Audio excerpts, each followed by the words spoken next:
আজ জেনে নেওয়া যাক ২৪ পরগনা জেলার অন্যতম প্রাচীন একটি লাইব্রেরির কথা। বর্তমানে যা টাকি রাষ্ট্রীয় জেলা গ্রন্থাগার, তা একসময় প্রসিদ্ধ ছিল টাকি সাধারণ পুস্তকালয় ও পাঠাগার নামে।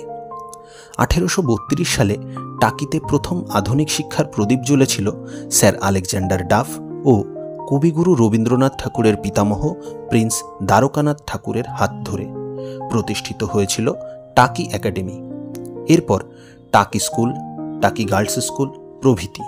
আর এসবের সূত্র ধরে টাকিতে একটা শিক্ষিত মধ্যবিত্ত সম্প্রদায়ের আবির্ভাব ঘটেছিল।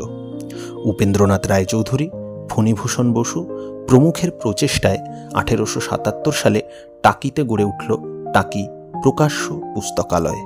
কিন্তু ১৭ বছর পর সেটি বন্ধ হয়ে গেলে ১৯১৮ সালে রায় হরেন্দ্রনাথ চৌধুরীর বাড়িতে কয়েকজন উৎসাহী যুবক মাত্র ১৫০টি বইকে সম্বল করে পশ্চিম বাড়িতে একটি পাঠাগার স্থাপন করেন।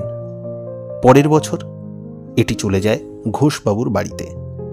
অবশেষে রায় হরেন্দ্রনাথ চৌধুরী বিনয় কৃষ্ণ ঘোষ মহাশয়ের থেকে পাঠাগারের জন্য জমি কিনে নিজের বড় ছেলে হীরেন্দ্রনাথের স্মৃতিতে হীরেন্দ্র স্মৃতি ভবন নির্মাণ করেন। পরে টাকি সম্মেলনের উদ্যোগে ১৯৬০ সালে সরকারি অনুমোদন পেয়ে প্রতিষ্ঠানটি হয়ে ওঠে টাকি রাষ্ট্রীয় জেলা গ্রন্থাগার। বই, পত্রিকা ও প্রাচীন পুঁথির এই প্রতিষ্ঠানটি এলাকার বৌদ্ধিক সমৃদ্ধির অন্যতম কাণ্ডারি। এই প্রতিষ্ঠানে কথাসাহিত্যিক শরৎচন্দ্র চট্টোপাধ্যায়ের আগমন ঘটেছিল পঞ্চম বার্ষিক অধিবেশনে সভাপতি হিসাবে। কবিগুরুর মৃত্যুতে শোকসভা আয়োজিত হয়েছিল এই হলেই। বহু দুষ্প্রাপ্য পুঁথি ও পুরনো এডিশনের বইয়ের সংগ্রহ রয়েছে এই লাইব্রেরিতে। উপন্যাস, কাব্যগ্রন্থ, গোয়েন্দা কাহিনী ও ছোট গল্পের বিরাট সম্ভারের পাশাপাশি রয়েছে উদ্যানচর্চা, কৃষিকার্য, সূচিশিল্প তথা ব্যবহারিক শিক্ষার একাধিক সংগ্রহ। শিশু কিশোরদের বইমুখী করার জন্য একটি শিশু বিভাগও রয়েছে এই লাইব্রেরিতে। সম্প্রতি কম্পিটিটিভ পরীক্ষার বইপত্রের ভাণ্ডার হিসাবে প্রতিষ্ঠানটির জুরি মেলা কিন্তু ভার। তবে আঞ্চলিক ইতিহাস রচনায় প্রতিষ্ঠানটির সদর্থক ভূমিকা সব কিছুকে ছাপিয়ে গেছে।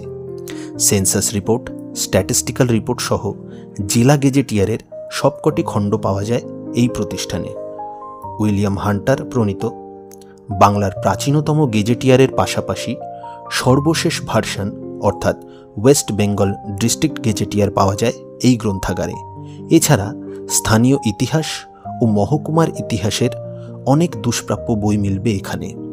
২৪ পরগনার গণ্ডিকে অতিক্রম করে বাংলার অন্যান্য জেলার ইতিহাস বিষয়ক বইগুলি নিঃসন্দেহে জেলার ইতিহাস চর্চাকে এগিয়ে নিয়ে গেছে।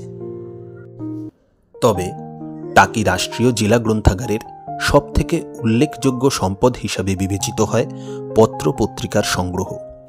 ঔপনিবেশিক বাংলার একেবারে শুরুর দিককার পত্রিকা তথা সমাচার দর্পণ, সমাচার চন্দ্রিকা, ফ্রেন্ড অফ ইন্ডিয়া প্রভৃতি পত্রপত্রিকা যেমন পাওয়া যায়, তেমনি Amritabazar, the Statesman, the Times of India প্রভৃতি ইংরাজি পত্রপত্রিকার সংগ্রহ রয়েছে এখানে।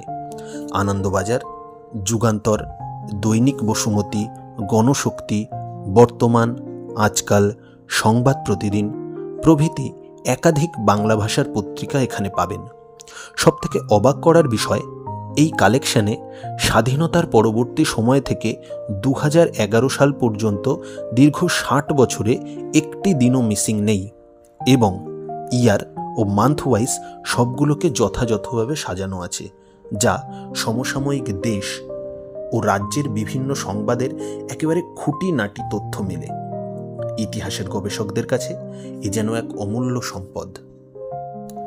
সম্প্রতি পাঠাগারটি ১০০ বছরে পা রাখল এবং তা মহাসমারোহে উদযাপিত হল শতবর্ষ উদযাপন কমিটির হাত ধরে।